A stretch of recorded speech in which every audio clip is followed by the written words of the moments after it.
paling apa? Paling historical. Ya, jadi istilah-istilah dalam konteks hukum tata negara, termasuk juga dalam konteks sistem peradilan. Ya, maka ada istilah lege, ada lex, ada jure. Jadi kita akan bicara dari teori ini, kita akan masuk nanti ke jum.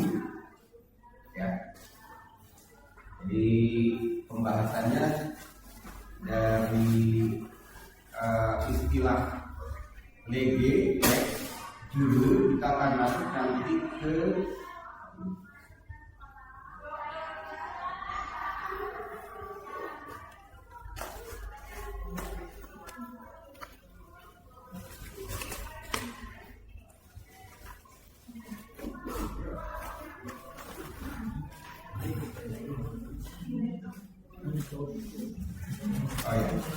ke asas hukum.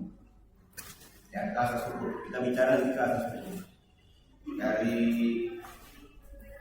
ini kaitannya ya. Kita bicara tentang istilah legi dalam konteks ilmu hukum. Ya, sekalian, istilah-istilah yang akan kita bahas ke depan itu umumnya akan muncul pada saat kalian ada di peradilan. Yang pertama, termasuk juga istilah yang dibutuhkan pada saat kalian menjadi seorang legal drafter, ya, atau istilahnya di legal drafting. Ya, maka istilah-istilah ini kemudian harus kalian pahami. Ya, legal drafter itu tidak hanya dalam konteks pembuatan undang-undang saja, termasuk juga pembuatan materi persidangan misalnya. Ya, kalau kita bicara dalam konteks perdata itu kan dari mulai gugatan, eksepsi, replik, juri, ya, termasuk juga jawaban penggugat, jawaban tergugat, bahkan keputusan. Ya, nanti membutuhkan istilah-istilah yang seperti ini. Itu dalam konteks acara. Belum lagi misalnya dalam konteks pembuatan berbagai peraturan perundang-undangan, misalnya DPR. Tidak mungkin anggota DPR bisa mendraft semua. Maka butuh nanti ahli yang berkaitan dengan drafter ini. Maka istilah-istilah ini kemudian harus kalian pahami. Kita akan mulai dari istilah lege.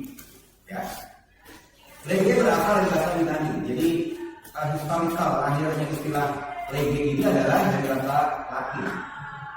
Ya, dan ini dianggap sebagai istilah hukum yang paling kuat di dunia. Ya, nah, berasal dari bahasa Latin dengan pengertian dengan hukum. Ya, ini adalah etimologisnya. Saya menulis legi itu adalah dengan hukum atau ya sesuatu yang sesuai dengan hukum. Jadi istilah legi itu dari yang pertama istilah etimologisnya dengan hukum atau sesuatu yang sesuai dengan hukum. Itu kalian bisa mempergunakan istilah legi. Ya. Atau yang ketiga berdasarkan hukum yang berlaku. Jadi ada 3 istilah yang boleh kalian pergunakan istilah lege dalam 3 pengertian. Ya, yang pertama tadi istilah dengan hukum, yang kedua sesuatu yang sesuai dengan hukum, yang ketiga adalah berdasarkan hukum yang berlaku. Itu boleh mempergunakan istilah lege. Ya, contoh misalnya, ketika suatu peraturan atau keputusan, jadi objeknya 2 berarti. Yang pertama adalah peraturan, yang kedua adalah keputusan. Peraturan itu masuk di dalam kategori reguli. Maka kalau bicara tentang peraturan, merujuk kepada Undang-Undang Nomor 12 Tahun 2011 junto Undang-Undang 15 Tahun 2019. Pasal 7 ayat 1 mengatakan bahwa peraturan itu ke bawah dari mulai Undang-Undang Dasar, KPR, kemudian ada undang-undang, ada perpu, ada PP, Perpres, Permen, Perda provinsi, kabupaten dan kota. Itu adalah peraturan. Jadi yang pertama adalah objeknya adalah peraturan. Yang kedua, jadi maksudnya gini, istilah lege ini boleh dilaksanakan atau diterapkan dalam berbagai peraturan. Yang kedua adalah keputusan. Ya, keputusan itu masuk kategori besiking. Maka besiking itu dua. Yang pertama adalah penetapan, yang kedua ketetapan. Ya, penetapan misalnya katakanlah penetapan pengadilan. Ya, ketetapan adalah pengangkatan sebagai anggota TNI. Ya, penetapan sebagai anggota ASN, SKSK itu adalah masuk kategori keputusan atau orang mengatakan besiking. Jadi ada dua objek.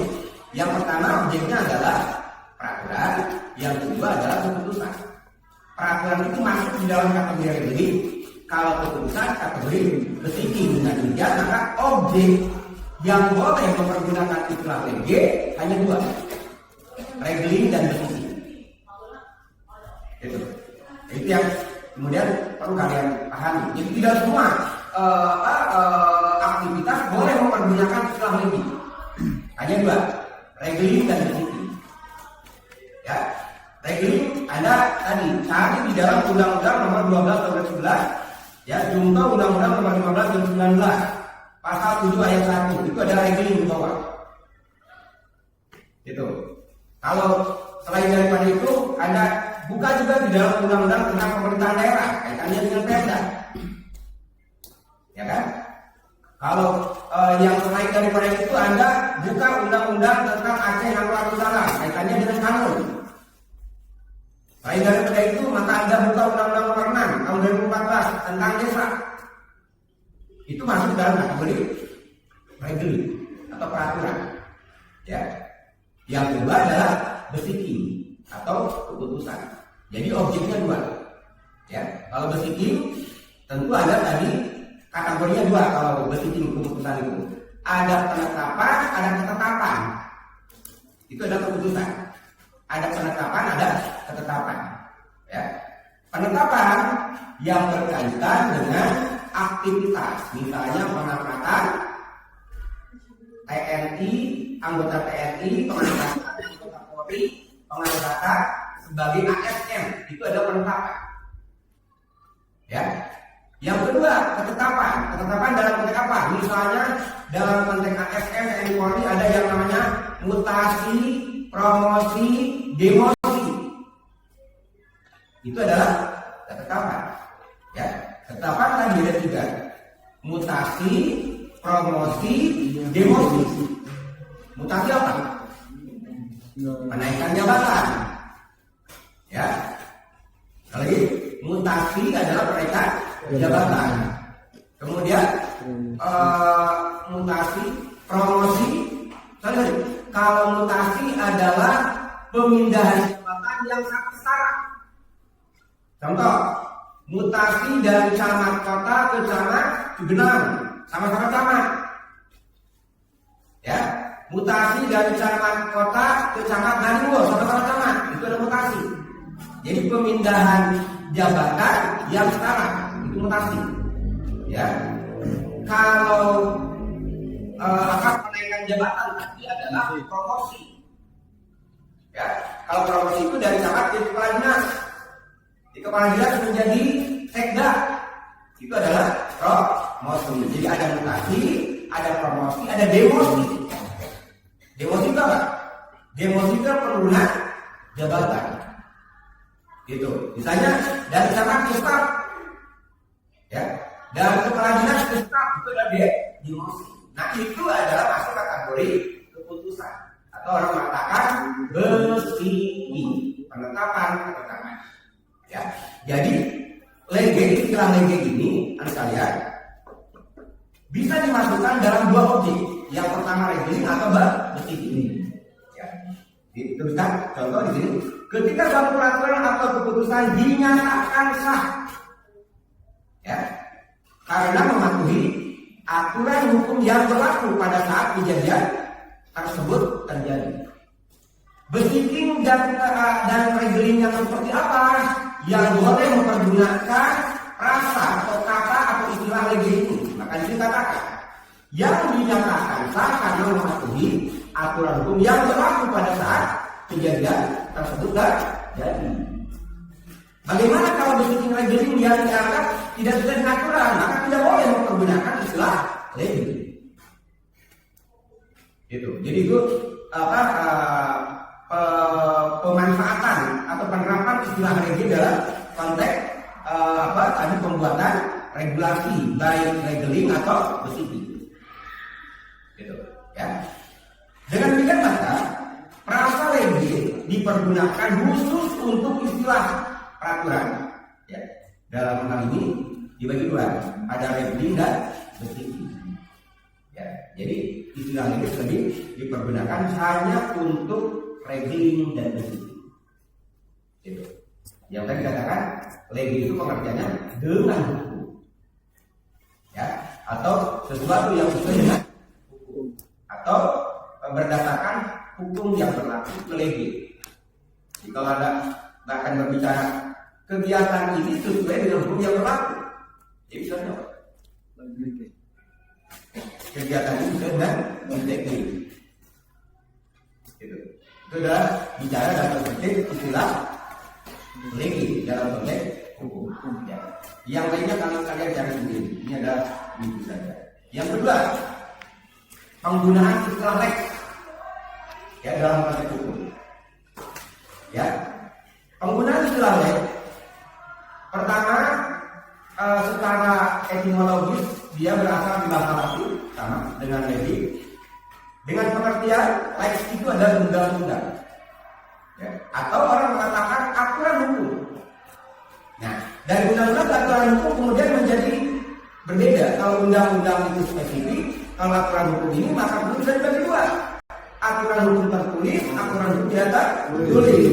Aturan hukum formal, aturan hukum tidak formal. Aturan hukum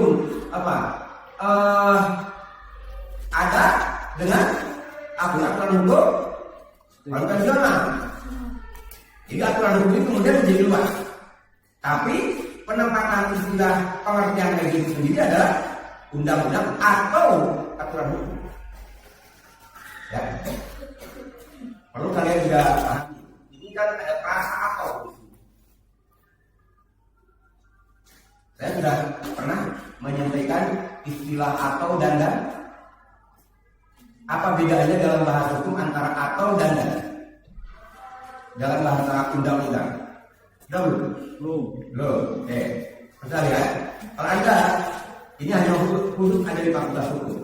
Kalau Anda membaca frasa, misalnya gini, dihukum denda dan kurungan, dua kan? Dan kurungan. Atau ada lagi frasa dihukum denda atau kurungan. Ada lagi dihukum denda dan atau kurungan. Ini ada pengertian dalam konteks hukum. Hanya yang kita membahas. Oke, kita mulai daripada atau. Dihukum kurungan atau denda. Atau itu adalah istilah hukum dikatakan sebagai alternatif.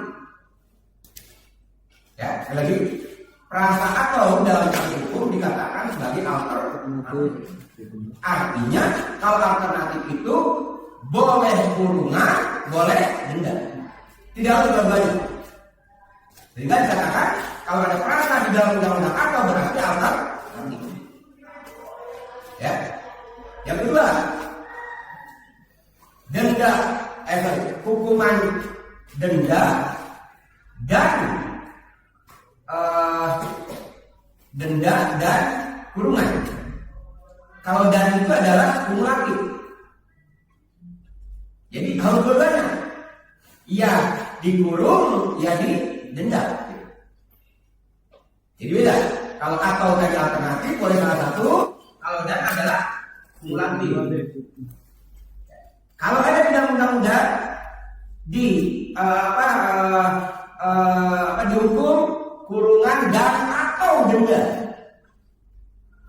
Maka untuk membaca itu adalah kenapa ada atau? Maka di dalamnya ada alternatif kumulatif.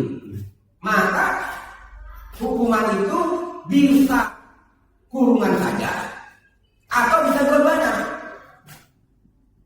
Jadi itu yang dikatakan alternatif kumulatif. Jadi kalau atau sebagai adalah alternatif alternatif kumulatif. Alternatif. Jadi boleh salah satu atau kalau dan kumulatif dua-duanya. Kalau dan atau alternatif kumulatif. Nah, itu istilah basic hukum. Sehingga bahasa atau itu adalah bagian daripada alternatif. Boleh mempergunakan undang-undang atau boleh orang membuat aturan. Ya.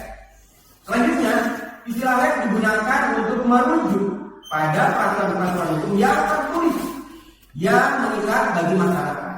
Ini katakan, ya. Jadi biasanya istilah lain ini digunakan untuk merujuk pada aturan peraturan hukum yang tertulis yang mengikat bagi masyarakat. Contoh, misalnya perda, ya, atau dalam konteks aturan hukum adat, ya, misalnya kaitannya dengan apa? Di Bali itu ada hukum adat apa? Subak, ya. Walaupun di dalam istilah subak tidak dikenal, tapi kalau kalian membuat sebuah karya tulis, maka boleh mempergunakan teks. Gitu. Nah itu adalah bicara tentang istilah lain. Contoh di sini katakan penggunaan istilah lain jika seseorang atau suatu lembaga. Jadi subjeknya dua. Kalau tadi lege, subjek hukumnya adalah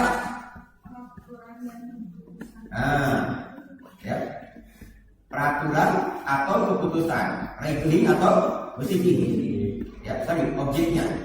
Kalau di dalam lain, ya, kalian dikatakan seseorang atau badan hukum atau lembaga melakukan sesuatu sesuai dengan ketentuan yang tercantum dalam peraturan perundang-undangan dan peraturan hukum lainnya.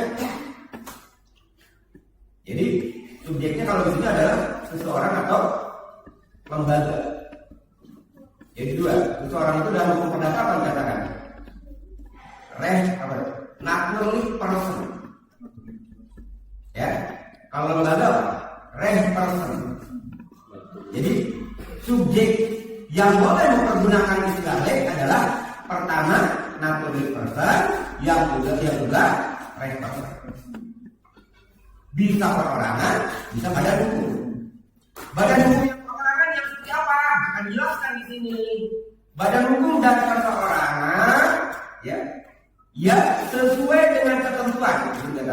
Seseorang atau badan hukum yang melakukan sesuatu sesuai dengan ketentuan yang tercantum di dalam peraturan perundang-undangan dan peraturan hukum lainnya.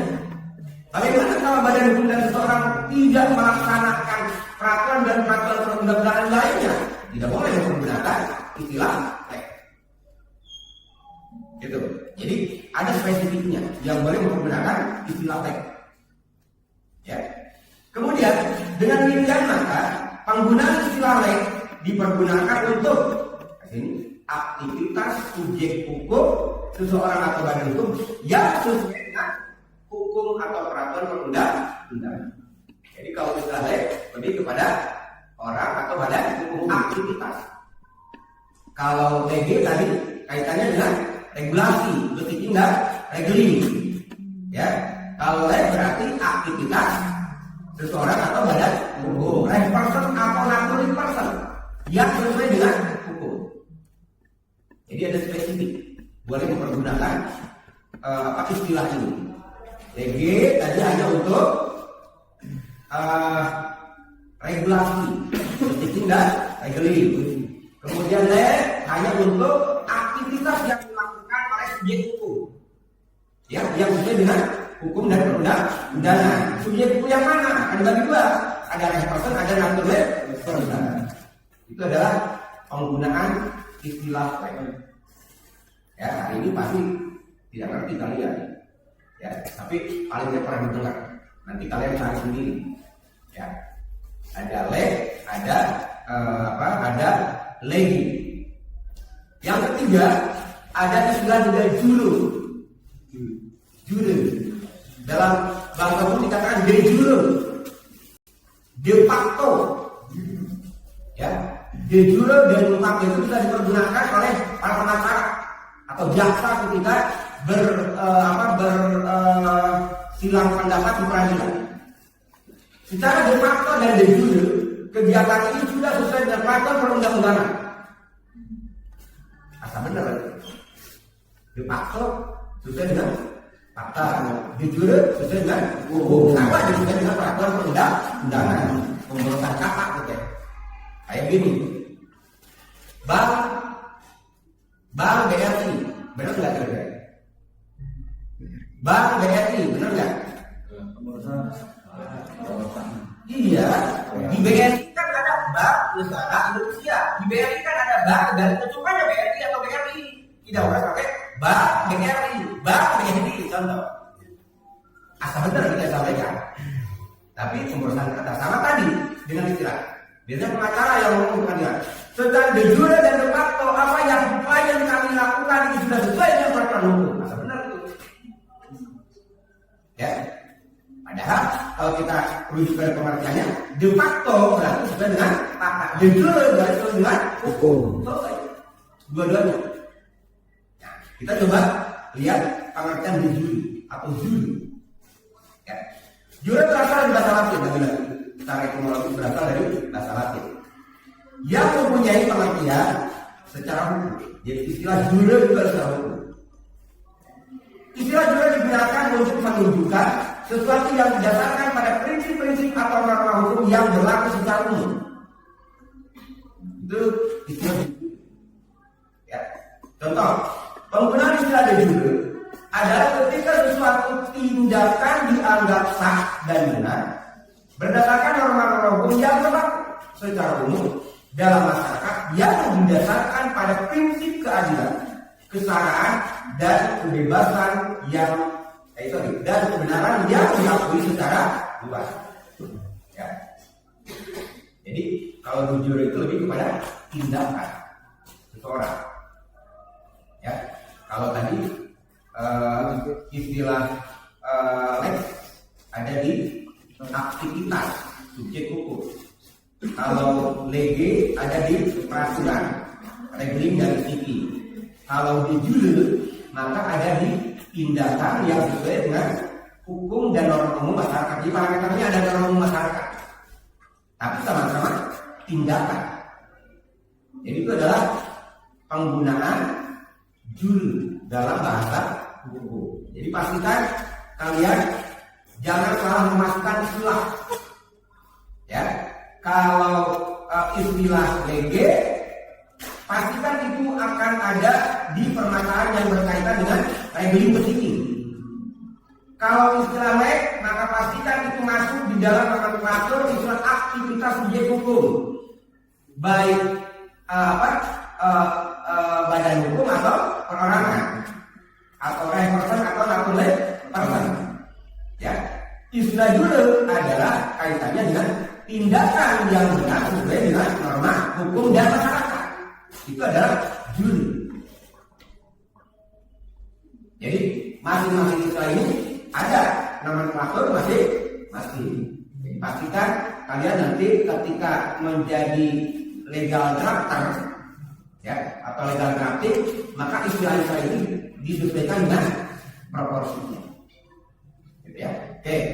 Untuk tiga istilah ini ada pertanyaan: lege, lex, jure. Silakan.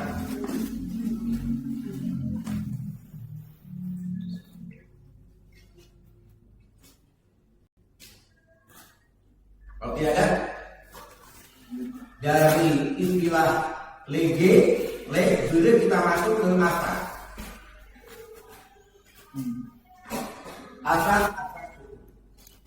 Ya. Kalian pernah mendengar kelihatannya ada asas lex generalis, lex specialis, ya.